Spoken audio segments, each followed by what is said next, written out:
हर वर्ष की तरह इस बार भी खटीमा के संजय रेलवे पार्क स्थित छठ घाट पर पूर्वांचल समाज ने हर्षोल्लास के साथ छठ महापर्व मनाया। कार्यक्रम में मुख्यमंत्री पुष्कर सिंह धामी भी पहुंचे और सूर्य भगवान को अर्घ्य अर्पित किया।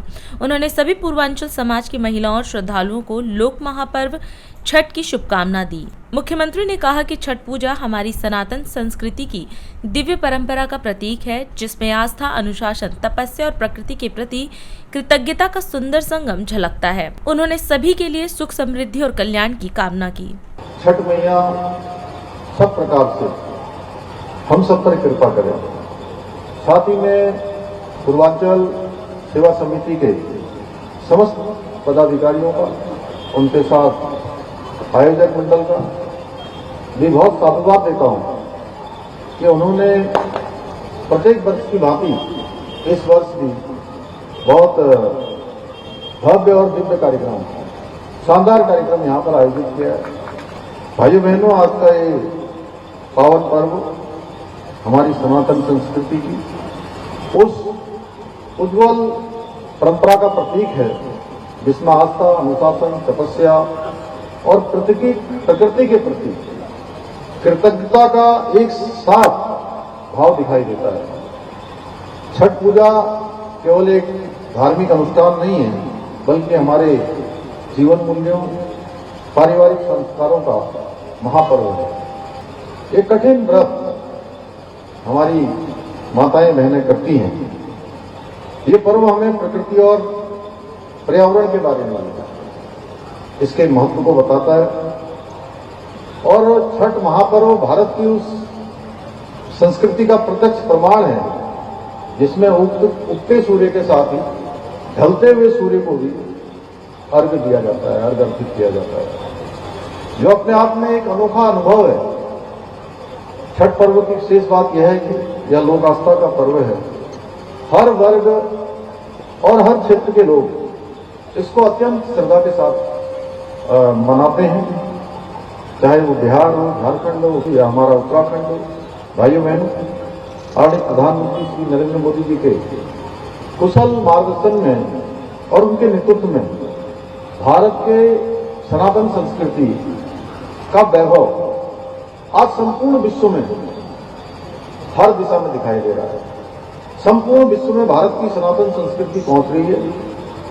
हमारी सरकार भी आदरणीय प्रधानमंत्री जी के मार्गदर्शन में उनसे प्रेरणा लेकर उत्तराखंड के चहुमुखी विकास के लिए निरंतर कार्य कर रही है। और अभी एसपी सिंह जी ने मुझे एक ज्ञापन दिया है और खटीमा तो मेरा घर ही है और आप सब मेरा परिवार है। इसलिए खटीमा में अभी एसपी सिंह जी ने बहुत सारी बातें मुझे दी हैं। इसमें गोरखपुर पीलीभीत एक्सप्रेस की बात कर रखी है। मैं इसको निश्चित रूप से टनकपुर बड़ा एक गंतव्य स्थल बनता जा रहा है। हमारा प्रयास है कि सभी ट्रेनें जो बरेली पीलीभीत पर जिनका स्टॉपेज होता है वो पीलीभीत बरेली से चलती हुई टनकपुर तक भी पहुंचे। मां पूर्णागिरी का धाम, शारदा मैया का धाम, मैं जरूर इसके लिए भारत सरकार में रेल मंत्री जी से निवेदन करूंगा। और भी जो ट्रेनें जो यहां से जा रही हैं, अभी देहरादून जाने वाली जो देहरादून टनकपुर एक्सप्रेस थी, उसको सप्ताह में एक दिन चलाया जाता था। मैंने अनुरोध किया रेल मंत्री जी से, उन्होंने उसको 3 दिन चलाने की अनुमति प्रदान कर दी है। और जैसे जैसे उसका लोगों का आने जाने का संख्या रहेगी, उसके अनुसार हम प्रयास करेंगे कि आने वाले समय में पूरे सप्ताह भर ये ट्रेनें चलें और भी ट्रेनें हमारी यहां से चलें, जिसका लाभ टनकपुर से चलने से खटीमा, बनमसा, पीलीभीत, मझोला आसपास के क्षेत्र के लोगों को बहुत बड़ा लाभ मिलने वाला है।